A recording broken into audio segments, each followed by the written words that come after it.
Habis tiup sangkakala yang pertama, sampailah malaikat-malaikat semua diwafatkan oleh Allah, sampai giliran malaikat Israfil pun, malaikat maut cabut nyawa dia. Tu malaikat maut lagi dahsyat. Israfil pun dia cabut nyawa. Tak payah risau, kesemua malaikat ini kita akan lihat. Semua malaikat ni kita akan lihat di mahsyar. Akhirnya tinggal malakul maut dengan Allah Azza wa Jalla.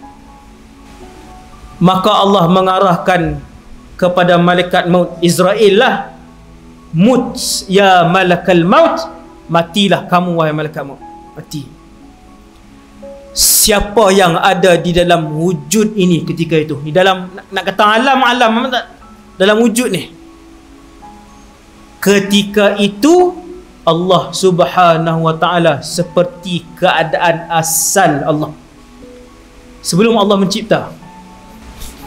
Lalu Allah bertanya ketika itu, yang ni Allah cerita dalam Quran, aku tanya soalan ni waktu tak ada nyawa yang bernafas di dalam alam ini. Allah Ta'ala kata, aku tanya, limanil mulkul yaum, hari ini cuba kalian jawab, kerajaan dan kekuasaan milik siapa?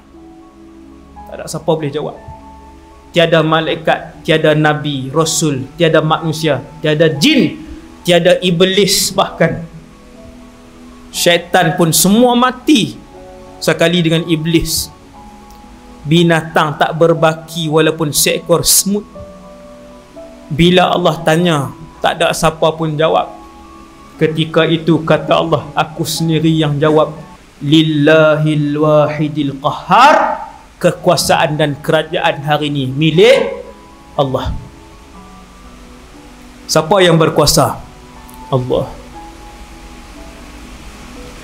Betapa mulianya orang yang mengagungkan Allah, kerana hanya Allah yang akan kekal selama-lamanya, tak musnah.